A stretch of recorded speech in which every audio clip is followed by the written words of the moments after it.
السلام عليكم ورحمة الله تعالى وبركاته. لحضرة النبي المصطفى صلى الله عليه وسلم وإلى أزواجه وذرياته وإلى أصحابه وإلى التابعين وإلى التابع التابعين وإلى العلماء والنقباء والنجباء وإلى أولياء الصالحين وإلى آبائنا وأمهاتنا وإلى المسلمين والمسلمات والمؤمنين والمؤمنات بسير الفاتحة. أعوذ بالله من الشيطان الرجيم. الحمد لله حي مالك يوم الدين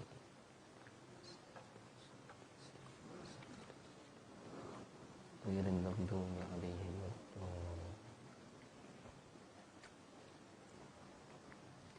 إن الحمد لله نحمده ونستعينه ونستهديه ونستغفره ونؤمن به ونتوكل عليه ونعوذ بالله من شرور أنفسنا ومن سيئات أعمالنا من يهده الله فلا مضل له ومن يضلله فلا هادي له نشهد أن لا إله إلا الله وحده لا شريك له ونشهد أن سيدنا ونبينا ومولانا وحبيبنا وطبيبنا وإمامنا محمدا عبده ورسوله لا نبي بعده.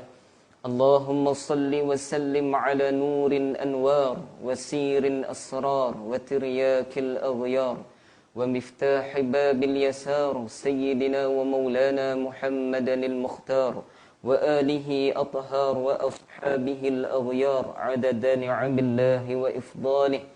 اللهم صل وسلم على سيدنا محمد طب القلوب ودوائها وعافية الأبدان وشفائها ونور الأبصار وضيائها وعلى آله وصحبه وسلم في كل لمحة ونفس عدد ما وسعه علم الله. اللهم اغفر لنا ما قدمنا وما أخرنا وما أصرنا وما أعلنا وما أسرفنا وما أنت أعلم به منا. أنت مقدم وأنت مؤخر لا إله إلا أنت يا مقلب القلوب ثبت قلوبنا على دينك وعلى طاعتك. سبحانك إنا كنا من الظالمين ولا حول ولا قوة إلا بالله العلي العظيم. أما بعد. Sahabul fadilah, para alim ulama, para asatizah yang saya muliakan, barisan Imam Bilal, muslimin muslimat yang dirahmati Allah Subhanahu wa taala, tidak saya lupa pada bunda saya belakang tu. Semoga Allah beri afiah berpanjangan insya-Allah. Apa khabar tuan-tuan, sihat? Lamanya tak ada kuliah ni. Alhamdulillah. Tak ingat lagi ke muka saya ni kan? Rambut dah pendek sikit. Pendek banyak ni. Pendek sikit, pendek banyak. Alhamdulillah, pertama sekali syukur pada Allah Subhanahu wa taala. Kasih sayang daripada Allah Subhanahu wa taala. Allah pilih kita untuk datang pada hari ini, untuk sama-sama kita kumpul pada malam yang berbahagia ini, untuk kita menyambut tanggal yang sangat bermakna bagi kita. Almarhum Syekh Said Muhammad Alwi Al-Maliki rahimahullahu ta'ala, beliau mengatakan bahawa kalau tidak ada malam 12 Rabiul Awal ini, malam Maulid Nabi ini, tidak ada malam kelahiran Nabi ini, dinaqalkan di dalam beberapa riwayat, maka tidak adalah malam Isra wal Mi'raj. Tidak adalah malam apa lagi? Lailatul Qadar, malam Al-Qadar. Tidak adalah syariat agama Nabi, agama Allah Subhanahu wa taala. Tidak ada rukun Islam, tidak ada rukun iman. Dan para ulama menyebut tidak dapat nikmat Islam kepada kita. Oleh kerana malam Isnin 12 Rabiul Awal ini, jangan menang khilaf para ulama tuan-tuan. Kita ambil jumhur ulama. Para ulama menyebut jelas.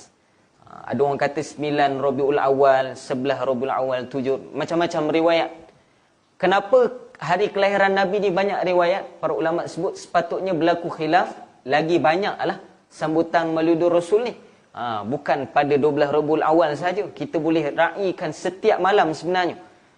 Itu kenapa hikmahnya khilaf para ulama. Cuma kita nak sebutkan kebanyakan para ulama, maaf, bukan jumhur. Kebanyakan para ulama menyebut lebih kuat pandangan mengatakan pada malam 12 Rabiul Awal. Sebab baginda Nabi SAW ini antara kelebihannya, mukjizatnya baginda Nabi ini, Allah memang pilih pada tanggal 12 Rabiul Awal Nabi dilahirkan, dan pada tanggal 12 Rabiul Awal juga diangkatnya Nabi SAW. Itu pertama. Pertama Allah mukadimah ni. Allahu Akbar. Cuma tuan-tuan, kisah dah banyak dah. Kita dah banyak dengar tentang berkaitan baginda Nabi SAW. Saya bawa banyak kitab ni. Tak tahulah baca semua ke tak ni. Allahu Akbar. Pertama sekali syukur dengan Allah Ta'ala. Allah pilih kita kumpul malam ni. Tuan-tuan, kita datang kumpul ni bukan kerana iradat kita. Bukan kerana kehendak kita. Tapi kerana Allah pilih. Ibni Atta'illah Askandari sebut dalam hikmah pertama. Mereka iktimat pada amal mereka. Saya ulang balik ni perkataan ni. Mereka yang beriktimat, maknanya bergantung amal dia. Dia rasa dia yang datang untuk melakukan amal. Syarah para ulama, berlaku syirik dalam hati dia. Dia tak boleh rasa dia yang datang amal ni, tak boleh. Dia kena rasa ni limpah rahim daripada Allah Subhanahu Wa Taala. Bagaimana menyahutnya hayya 'alas salah, begitulah adabnya kita. Bila kita sebut hayya 'alas salah, jawapan dia apa tuan-tuan?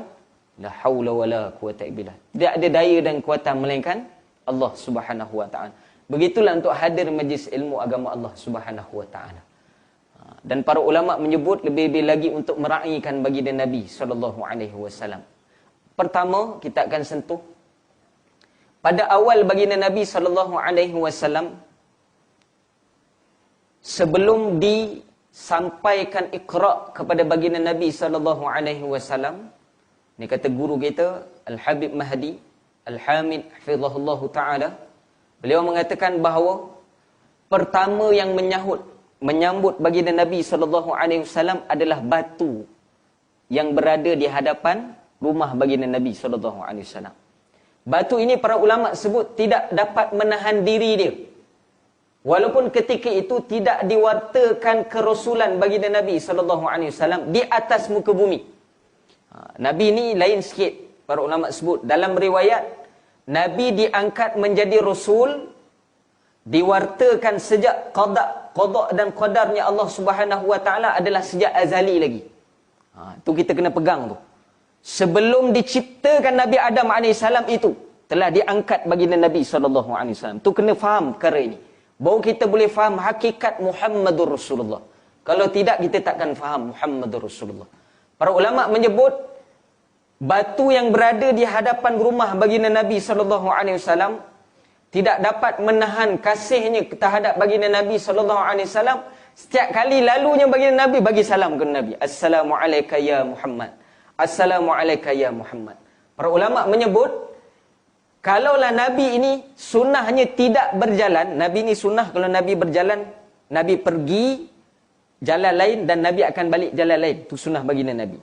Para ulama menyebut, kalaulah Nabi berjalan, setiap kali itu berulang alik tempat yang sama, niscaya seluruh penduduk Mekah akan mendengar salam batu ini. Allahu Akbar. Dan para ulama menyebut ini dalil mengatakan bahawa bukan sahaja manusia yang menyambut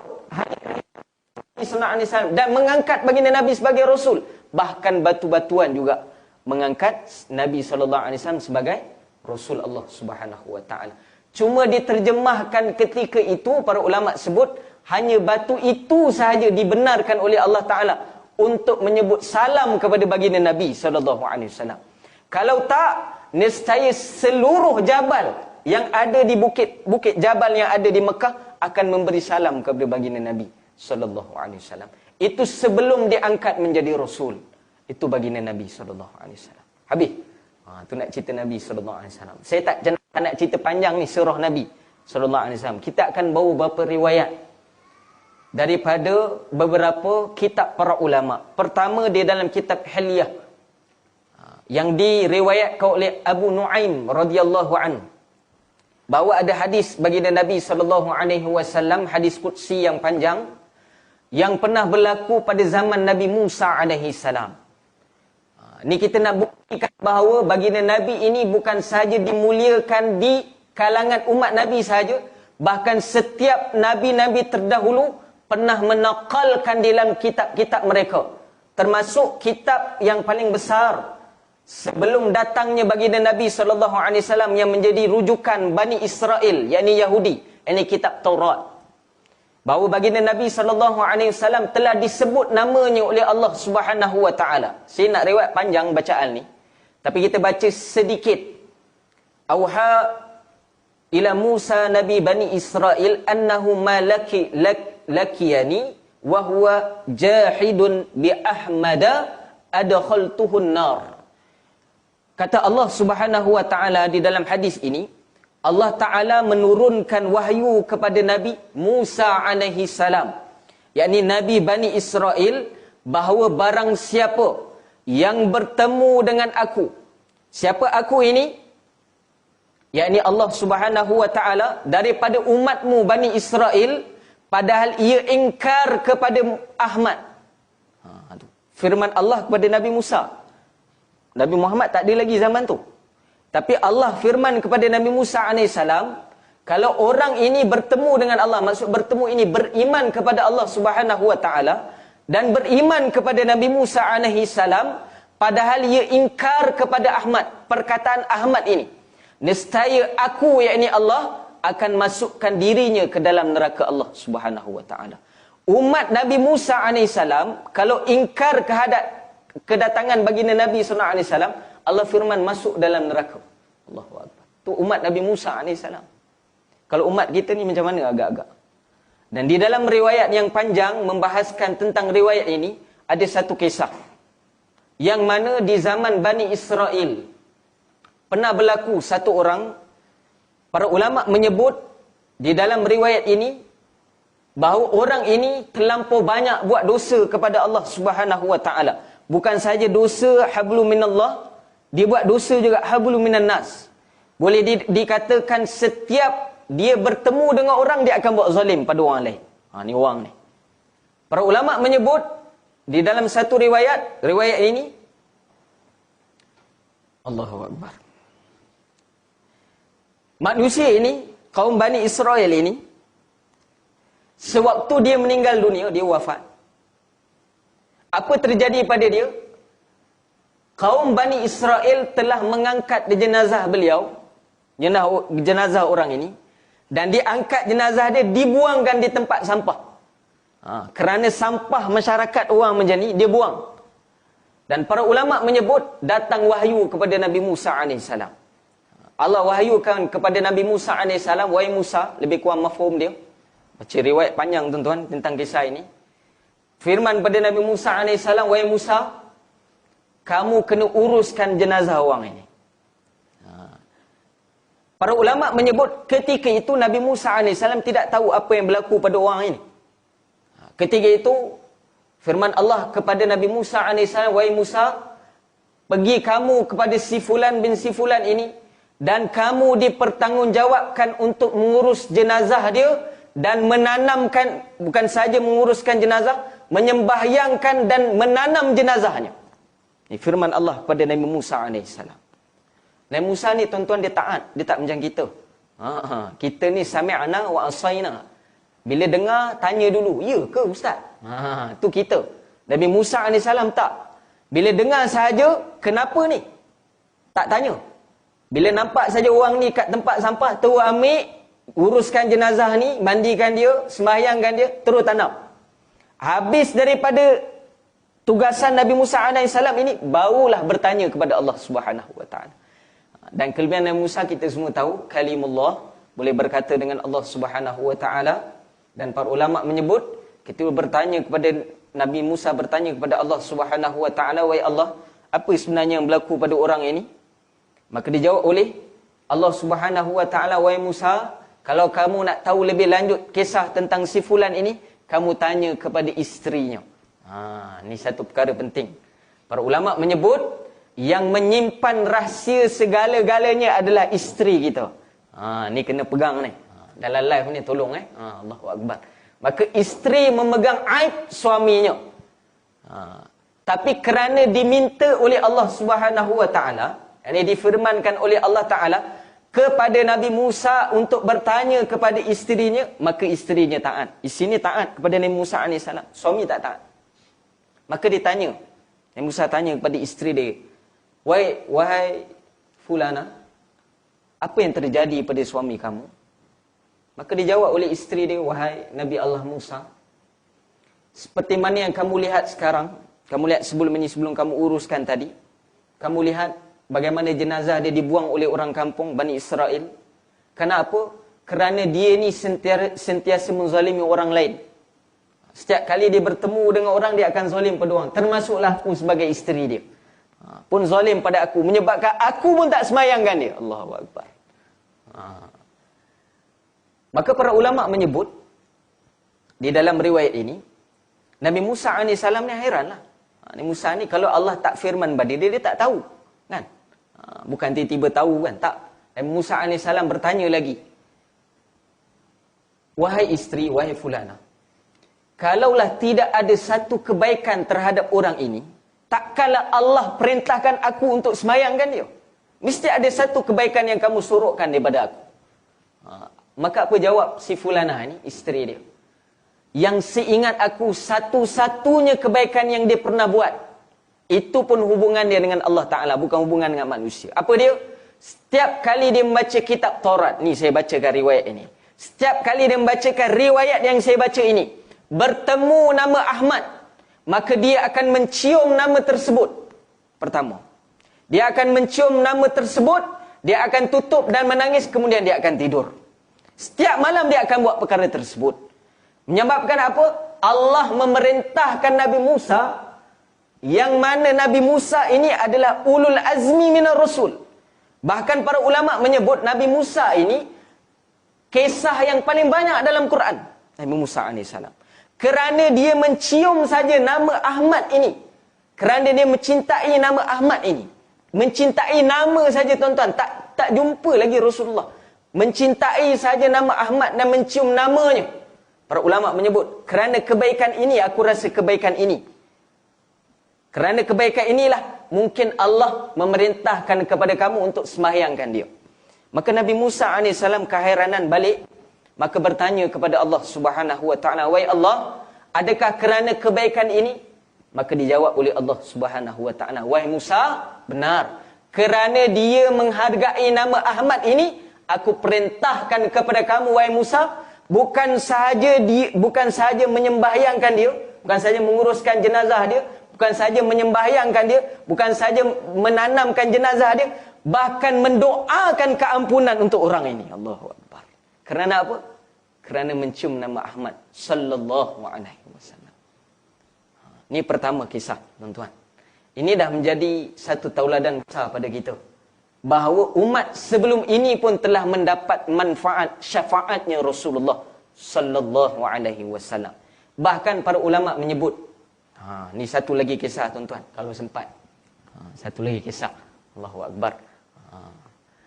Diriwayatkan, ni saya kisahkan orang yang tak ada kena-mengena, macam kita orang biasa. Yang saya kisahkan tadi orang pendosa, yang mana dia mencintai Rasulullah sallallahu alaihi wasallam, Allah hantar Nabi Musa untuk sembahyangkan dia, tuan-tuan. Kerana apa? Manfaatnya dia mencium nama Ahmad sallallahu alaihi wasallam. Itu pertama. Di zaman Rasulullah sallallahu alaihi wasallam ada seorang gulam. Gulam ni apa? Budak-budak. Kalau di dalam riwayat para ulama menyebut gulam ini sekitar umur 14 ke 16 tahun. Maksudnya orang muda. Yang bernama, sahabat ni bernama Sa'labah ibni Abdul Rahman. Ingat betul-betul tuan-tuan nama ni. Sayyidina Sa'labah ibni Abdul Rahman.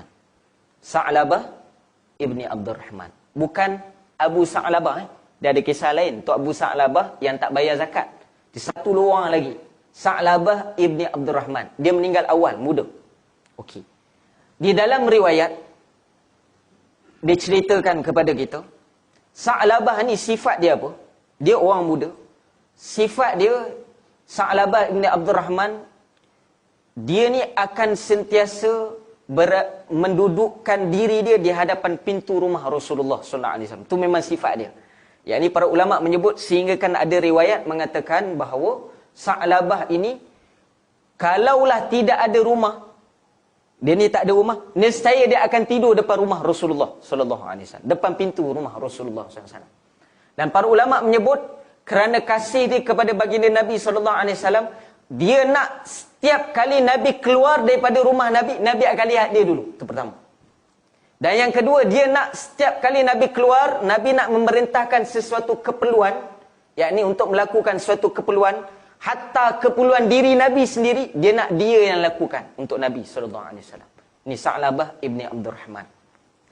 Diriwayatkan satu riwayat, Sa'labah ibni Abdurrahman ni satu hari dia diperintahkan oleh baginda Nabi sallallahu alaihi wasallam untuk menguruskan satu keperluan Nabi, yang mana memerlukan dia untuk keluar daripada pinggir Madinah. Madinah besar kan, bang kan? Jauh nak jalan. Maka diperintahkan oleh Rasulullah untuk menyempurnakan keperluan Nabi, yakni disampaikan kepada Sa'labah ini untuk disempurnakan oleh Sa'labah. Maka di dalam riwayat Sa'labah ini, sifat dia, kalau dia diperintahkan oleh Nabi, dia akan berjalan laju. Ini sifat dia. Sifat dia, dia akan berjalan laju. Dan dia setiap kali diperintahkan oleh Nabi, dia akan girang, dia akan seronok. Jumpa dengan orang, dia akan seronok. Bila orang tengok dia ni jalan laju, seronok, ni mesti Nabi bagi suatu perkara kat dia ni. So dia ada perintah, ada tanggungjawab yang Nabi beri. Kalau Nabi tak beri, dia akan duduk saja di hadapan rumah Rasulullah sallallahu alaihi wasallam. Dalam riwayat, para ulama menyebut sewaktu berjalannya Sa'labah ibni Abdurrahman, berbagai riwayat, saya mengambil riwayat yang kuat bahawa ketika dia berjalan di pelusuk Madinah, nak keluar daripada pinggiran Madinah, nak keluar daripada kota Madinah, dia telah melintasi satu rumah. Dan di dalam riwayat, rumah ini telah ditiup angin. Bukan terbang rumah ni, tuan-tuan. Rumah ni ditiup angin menyebabkan pintu rumah ni terbuka. Dan dalam perjalanan dia berjalan, sambil berjalan, angin tiup. Maka pintu terbuka, menyebabkan dia melihat di dalam rumah. Ini sunnah Nabi. Sunnah Nabi, tuan-tuan, sebenarnya, sebaik-baiknya, di hadapan rumah kita, pintu rumah kita kena ada tabir. Sebenarnya. Sebab aurat rumah. Para ulama menyebut sunnah baginda Nabi, Nabi kalau bagi salam, dan para sahabat kalau bagi salam di dalam di hadapan rumah, tidak akan duduk bertepatan. Bukan adab. Sebab pintu rumah adalah aurat rumah.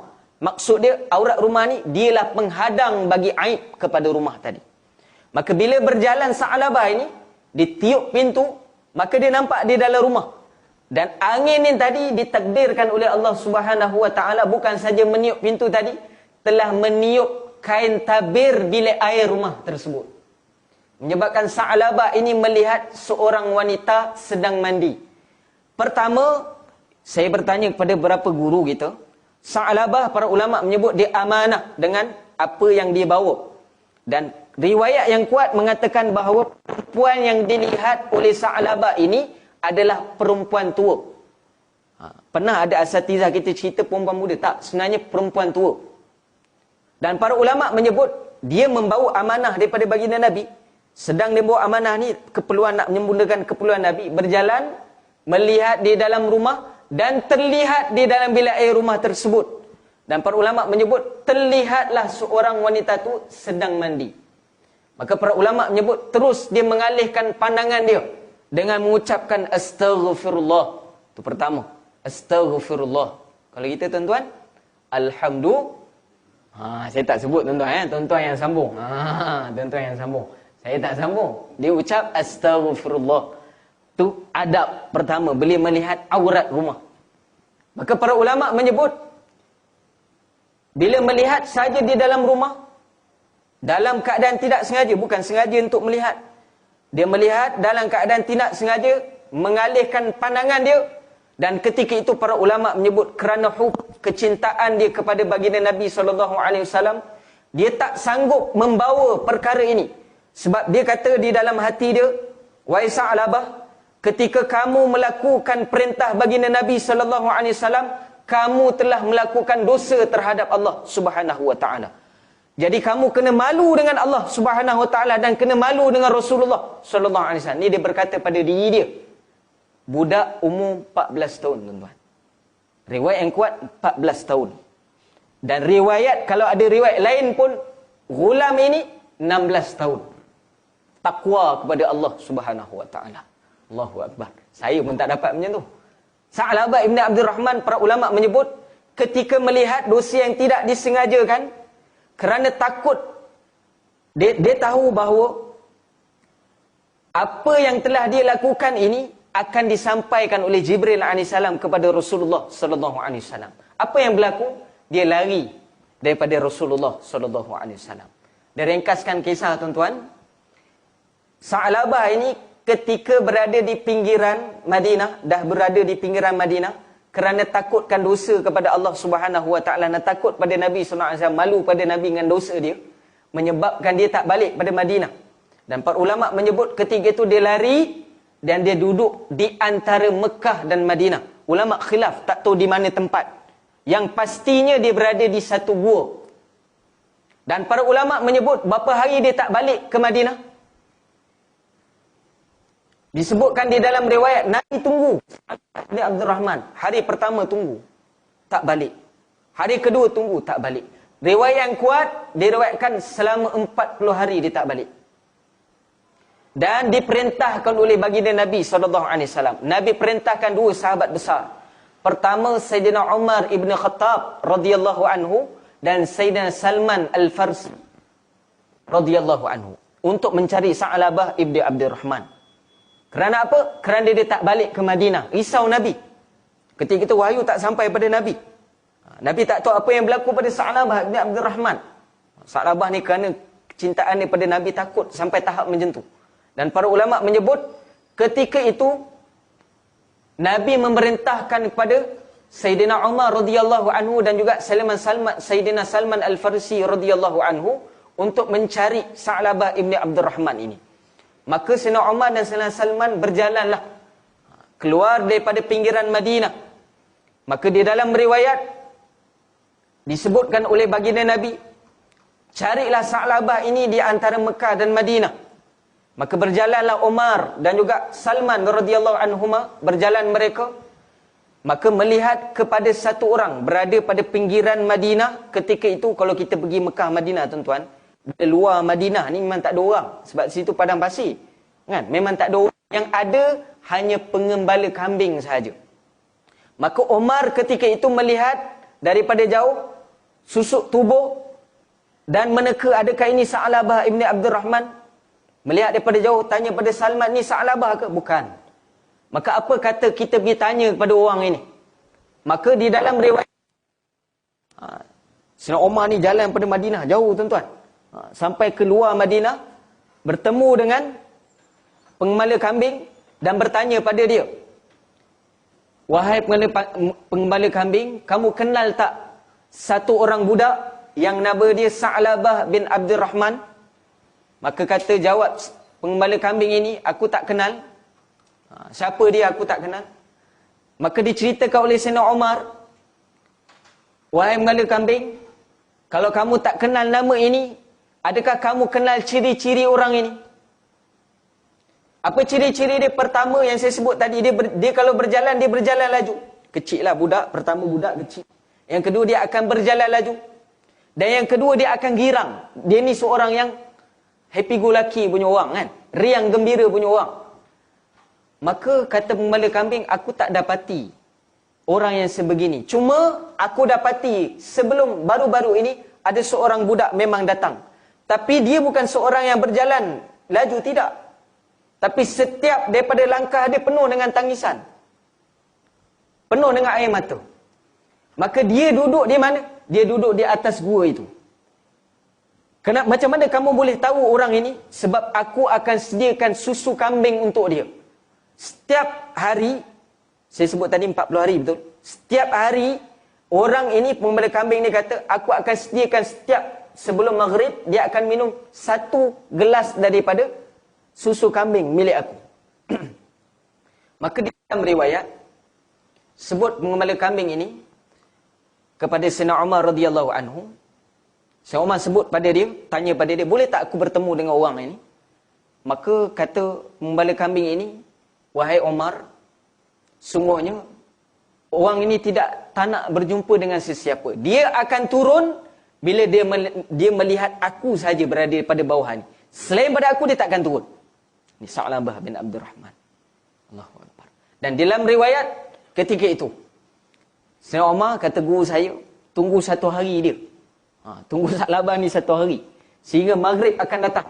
Kerana nak tunggu Sa'labah ni turun. Sebab menghormati dia. Sebab ini diperintahkan oleh Nabi. Tak boleh layan lebih kurang. Ni Sayyidina Umar. Walaupun boleh Sayyidina Umar pergi ambil dia bawa balik, boleh. Tapi kerana adabnya dengan Rasulullah sallallahu alaihi wasallam. Maka di dalam riwayat ketika itu, kata pengembala kambing, kalau kamu nak bertemu dengan orang ni, kamu kena menyuk di belakang batu. Kamu menyuklah di mana-mana. Ketika aku menyerahkan susu kambing ini, maka kamu keluarlah dan bertemulah dengan orang ini.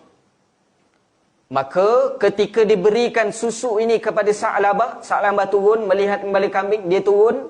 Maka diserahkan susu ini kepada Sa'labah, maka keluarlah Sayyidina Umar dan Sayyidina Salman radhiyallahu anhuma.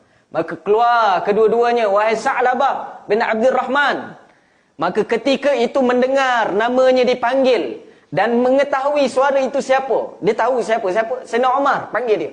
Sayyidina Umar ni tuan-tuan, kalau dia panggil, bukan sahaja Sa'labah, saya seorang lain pun dengar. Memang kuat dia panggil dengan jeritan, wahai Sa'labah. Ketika itu para ulama menyebut dalam riwayat ini, Sa'labah bila mendengar suara Sayyidina Umar, meraung dia. Menangis. Wahai Umar, Allah dan Rasul telah tahu apa dosa aku telah buat. Adakah Allah dan Rasul telah tahu apa dosa aku buat? Itu jawab Sa'labah bin Abdurrahman. Maka jawab Sayyidina Umar, wahai Sa'labah, Rasulullah perintah pada kamu untuk balik. Ini perintah Nabi. Maka kerana taat Sa'labah ini kepada Rasulullah sallallahu alaihi wasallam, balik dia. Maka dalam riwayat bila balik, kerana 40 hari tuan-tuan, tak makan apa-apa, hanya menjamah susu kambing. Dan dalam riwayat Umar sebut, aku mengangkat Sa'labah ini kerana terlampau laparnya dia, menyebabkan dia setiap kali kami mengangkat, dia akan jatuh daripada kuda. Setiap kali nak angkat, dia akan jatuh pada kuda. Tuan-tuan kalau baca riwayat ni dengan detail, tuan-tuan akan menangis, tuan-tuan. Dan saya tak faham macam mana sahabat boleh macam ni cinta dengan Nabi. Dan dalam riwayat, Sa'labah ini bila sampai sahaja Sayyidina Umar, tanggungjawab Sayyidina Umar, adabnya, bawa sahaja Sa'labah balik. Sampai di kota Madinah. Pertama, Sa'labah dibawa ke rumah ibunda dia. Maka menangis ibunda dia melihat Sa'labah. Apa yang terjadi pada kamu, wahai Sa'labah? Apa yang terjadi pada kamu? Wahai ibu, aku melakukan dosa yang besar kepada Nabi.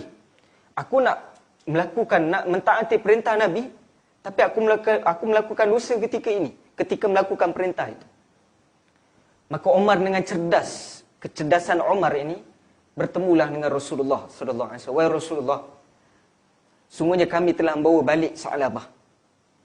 Adakah kamu nak kami ambil Sa'labah ini, mengangkat Sa'labah ini ke hadapan kamu? Berdiri Rasulullah ada riwayat. Jangan wahai Umar, aku yang akan pergi pada Sa'labah. Aku yang akan pergi pada Sa'labah. Maka dalam riwayat, Rasulullah datang kepada Sa'labah bin Abdurrahman, menghadap dengan Sa'labah, dengan keadaan tak larat tuan-tuan. Di dalam riwayat, Sa'labah berusaha untuk berdiri memuliakan baginda Nabi sallallahu alaihi wasallam. Ini nak selawat pun kita susah nak berdiri tuan-tuan. Macam-macam dalil kita cari untuk tak nak berdiri memuliakan baginda Nabi sallallahu alaihi wasallam. Ini kita sekarang. Sa'labah yang 40 hari tak makan pun nak berdiri kerana memuliakan baginda Nabi sallallahu alaihi wasallam. Dan dalam riwayat ketika itu, Allahu Akbar, sampai sahaja Rasulullah sallallahu alaihi wasallam di hadapan muka pintu rumah Sa'labah bin Abdurrahman, maka menyahutlah Sa'labah, wahai Rasulullah, aku melakukan dosa yang besar, wahai Rasulullah. Menenangkan hati Sa'labah, maka Rasulullah duduk di hadapan Sa'labah. lalu memangkukan Sa'labah kepada peha Rasulullah sallallahu alaihi wasallam. Maka kerana Sa'labah ini merasakan dosa dia besar, maka dia mengalihkan kepalanya. Dalam riwayat 3 kali, kata guru saya hampir 7 kali. Rasulullah ambil kepala dia letak pada iba Rasulullah. Wahai Sa'labah, ambil. Nabi tak cakap apa. Nabi hanya ambil, Nabi duduk di samping dia, Nabi pangkukan dia di pangkuan Nabi. Maka dia kalihkan kepala dia, wahai Rasulullah, aku melakukan dosa besar, wahai Rasulullah.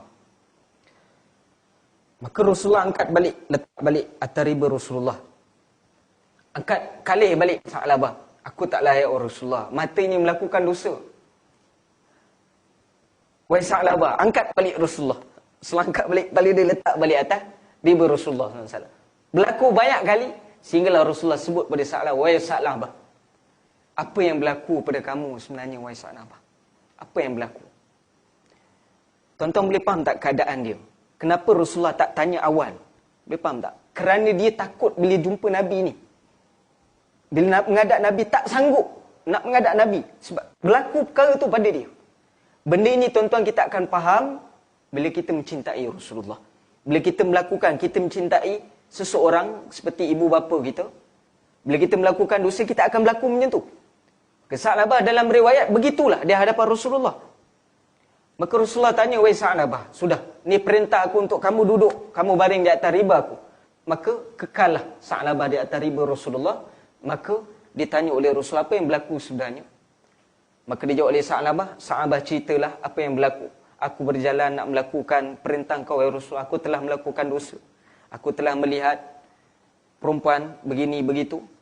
Kemudian jawab Rasulullah sallallahu alaihi wasallam. Ketika itu di dalam riwayat mengadu Sa'labah. Sebelum dia menceritakan, Sa'labah mengadu, wahai Rasulullah, aku merasakan ada semut, seperti ada semut berjalan di bahagian badan aku. Rasulullah tahu ketika itu Israel sedang menunggu Sa'labah. Itu tanda dia. Itu tanda dia. Masa berjalan sesuatu di bahagian badan. Ini ilmu, tuan-tuan. Maka di dalam riwayat, kerana tahu perkara tadi, Nabi tak nak banyak cakap dah pada dia. Maka tanya pada Sa'labah, wahai Sa'labah, apa yang kamu nak? Apa yang kamu nak, wahai Sa'labah? Wahai Rasulullah, pertama aku hanya nak Allah Ta'ala ampunkan dosaku. Tuan-tuan, umur 16-14, dosa yang tak sengaja. Minta ampun dengan Nabi SAW. Tolong minta ampun dengan Allah Ta'ala, apa yang dosa aku lakukan ini. Wahai Sa'labah, Rasulullah menenangkan dada, mengusap dada Sa'labah, menenangkan Sa'labah bin Abdurrahman. Wahai Sa'labah, sungguhnya Allah Ta'ala telah mengampunkan kamu. Seterusnya apa yang kamu nak lagi, wahai Sa'labah? Wahai Rasulullah, redalah kepada aku, wahai Rasulullah, redalah kepada aku. Maka dalam riwayat, ketika Rasulullah menjawab reda terhadap Sa'labah bin Abdurrahman, maka diajarkan la ilaha illallah Muhammadur Rasulullah, dijawab, maka diikut oleh Sa'labah bin Abdurrahman dan meninggallah beliau di atas ribaan Rasulullah sallallahu alaihi wasallam. Dan tak habis di situ, tuan-tuan, riwayat itu disebutkan oleh baginda Nabi sallallahu alaihi wasallam, riwayat ini, ketika Nabi sallallahu alaihi wasallam menghantarkan jenazah Sa'labah bin Abdurrahman, kata Abu Bakar Siddiq radhiyallahu anhu, Sayyidina Umar menegur baginda Nabi. Di dalam riwayat, Rasulullah datang lewat ketika itu. Seluruh para sahabat dah berkumpul untuk menghantar jenazah Sa'labah ketika itu di perkuburan. Maka daripada jauh, Sayyidina Abu Bakar Siddiq radhiyallahu anhu termasuk sahabat yang lain melihat Rasulullah berjalan dalam keadaan jengkit. Jengkit, tuan-tuan tahu? Dalam keadaan jengkit.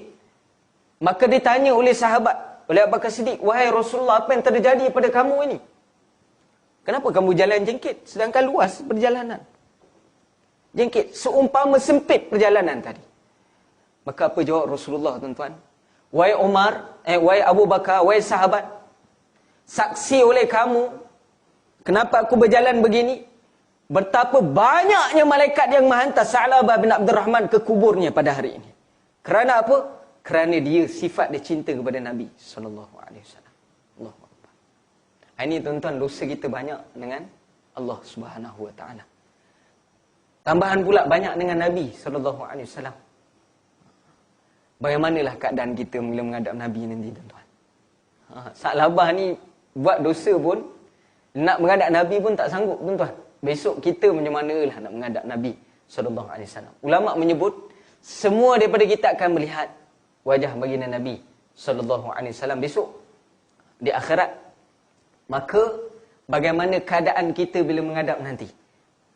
Dan ketika itu akan diperlihatkan dosa kita. Kita kena ingat tu.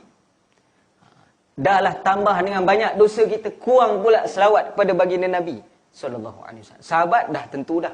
Kerana kecintaan dia, kita pun tak faham kisah ni. Bagaimana boleh mendapatkan kecintaan ini? Para ulama menyebut tidak lain tidak bukan kerana apa? Pertama, Sa'labah ini para ulama menyebut kerana dia memohon kepada Allah Subhanahu Wa Taala. Kerana dia memohon diri dia nak berkhidmat kepada baginda Nabi, sehingga Allah mencampakkan kecintaan kepada baginda Nabi sehingga tahap itu. Dan Sa'labah para ulama sebut sama macam kita, tuan-tuan. Sama. Dia manusia biasa. Sama macam kita. Maka peluang untuk kita pun sama. Ada peluang juga untuk dapat perkara yang sama macam Sa'labah bin Abdul Rahman. Allah Subhanahu Wa Taala a'lam. Habis. Saya ada meeting 8.30. Masya-Allah. Marilah kita sama-sama, tuan-tuan, berdiri. Insya-Allah. Nabi SAW. Pertama, sebelum selawat ni, tuan-tuan, hadirkan hati. Sebab tuan-tuan kena ingat ada riwayat yang sahih, riwayat yang kuat. Setiap selawat kita kepada Nabi ini akan dipersembahkan kepada Rasulullah sallallahu alaihi wasallam. Kita kena tahu tu.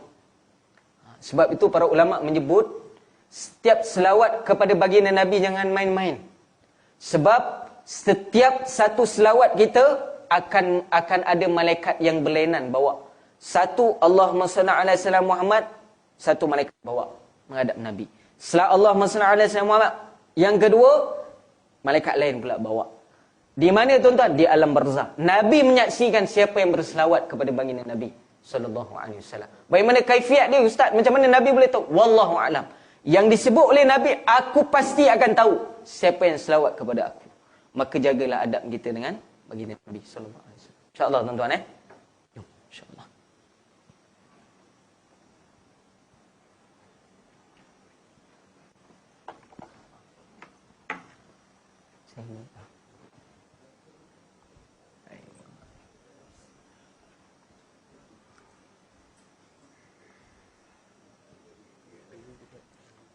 Gede-gedenya, insya-Allah.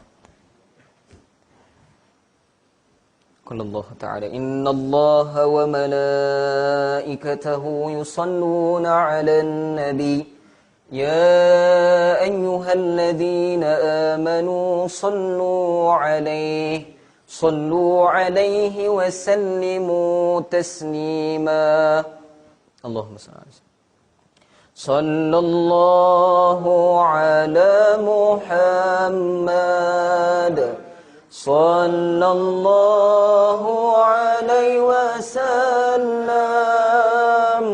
sallallahu ala Muhammad, sallallahu alaihi wasallam. Ya Nabi salam alaika, Ya Rasul salam alaika, Ya Habibi salam alaika, salawatullah alaika, sallallahu ala Muhammad, sallallahu alaihi wasallam, sallallahu ala Muhammad, sallallahu alaihi wasallam. Allahumma salli wa sallim barik alaihi wa ala alihi sallallahu wasallam alaihi. Insya-Allah, tuan-tuan, ambil berkat insya-Allah dua baris. Kita doa sikit, tuan-tuan, boleh di akhir majlis insya-Allah. A'udzu billahi minasyaitonir rajim. Bismillahirrahmanirrahim. Alhamdulillahi rabbil alamin wassalatu wassalamu ala asyrafil anbiya'i wal mursalin sayyidina maulana Muhammad wa ala alihi wa sahbihi ajma'in.